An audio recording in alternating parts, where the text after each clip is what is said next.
Hello friends, welcome back to run till death once again. Friends, आज की इस video में हम 24th national junior under 20 athletic federation competition के बारे में डिस्कस करेंगे। ये कंपटीशन बहुत ही इंपॉर्टेंट है बिकॉज ये एज अ ट्रायल सर्व किए जाएंगे for the Asian junior athletic championship और वर्ल्ड जूनियर एथलेटिक चैंपियनशिप के लिए। तो फ्रेंड्स, ये देख सकते हो, ये 24th नेशनल जूनियर अंडर 20 ये कॉम्पिटिशन होने जा रहे हैं कर्नाटका में होने जा रहे हैं at Mahatma Gandhi stadium Tumkur Karnataka from 24 to 26 April 2026। तो इसका आप ध्यान रखना।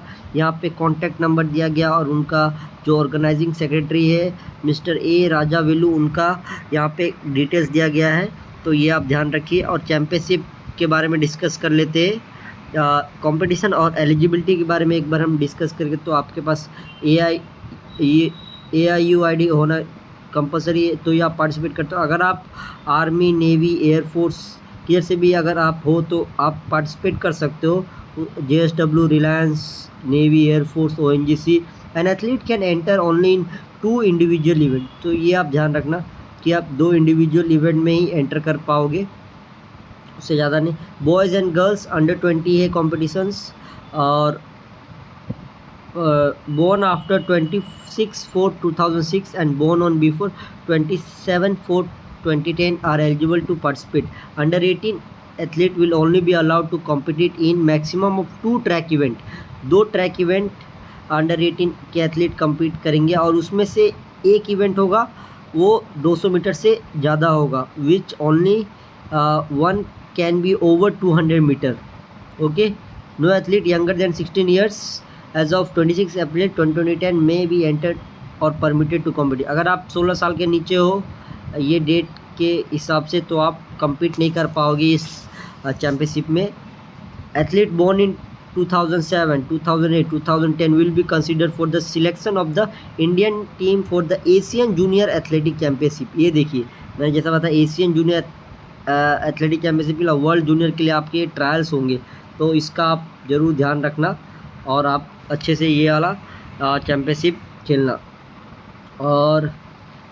और हम बात कर रहे थे यहाँ पे, ये देखिए जो the entries short be submitted online. आपका जो एंट्रीज है वो ऑनलाइन सबमिट करना है आपको by the individual athlete from 26 March 2026 to 13 April 2020 with the proof of आपका अचीव होना चाहिए क्वालिफाइंग स्टैंडर्ड, एंट्री स्टैंडर्ड, तो ही आप ये खेल पाओगे।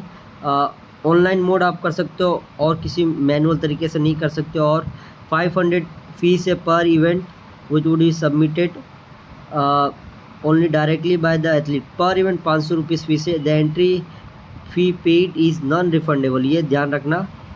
और ये आप लास्ट ईयर अगर आप कोई चैम्पियनशिप खेलो, स्टेट मीट, नेशनल या UT मीट जो AFI रिकॉग्नाइज्ड है और वहाँ पे इलेक्ट्रॉनिक टाइमिंग यूज़ हुआ है, तो ही वो वैलिड माना जाएगा। बिकॉज यहाँ पे प्रूफ चाहिए।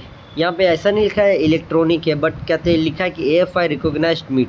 अगर आपका AFI स्टेट करा रही है या फिर कोई नेशनल करा रही है, तो वो आप ध्यान रखना।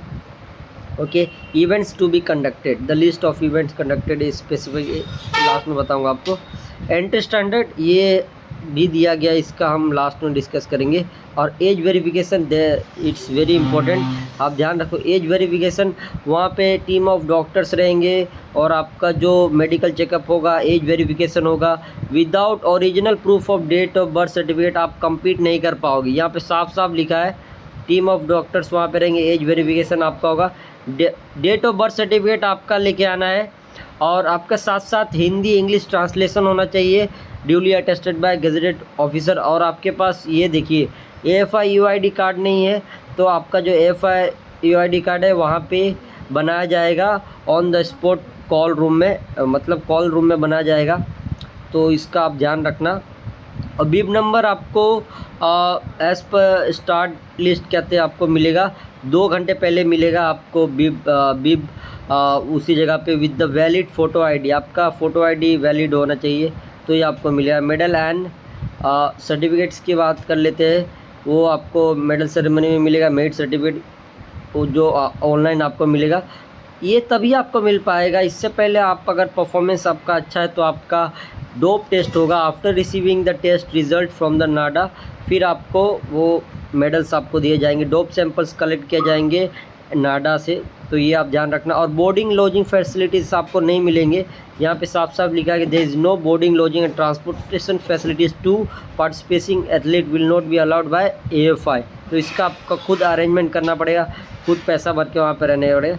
और ये देखिए AFI is not responsible directly indirectly for any loss of damage illness injury. अगर आपका कुछ भी चोरी होता है सामान, आपका कुछ इंजरी होता है, तो उसका AFI रिस्पॉन्सिबिलिटी नहीं लेता है।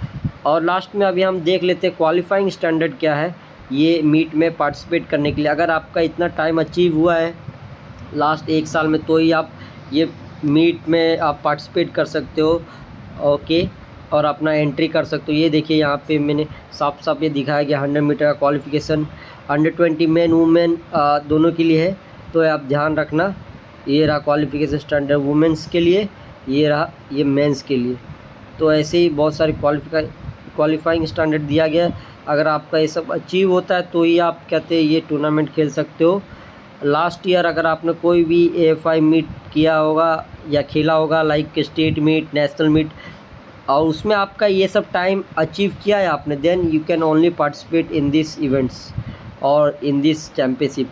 हो सकता है कि आपके यहाँ ट्रायल्स भी हो, स्टेट मीट भी हो, ये मीट के लिए तो अच्छा रहेगा। बहुत सारे स्टेट में ट्रायल्स नहीं होंगे, आप इंडिविजुअल्स को खुद ही एंट्री करने पड़ेगा, ये आप ध्यान रखना। So guys, thank you for watching this video. ये PDF में डिस्क्रिप्शन बॉक्स में रख दूँगा। Thank you.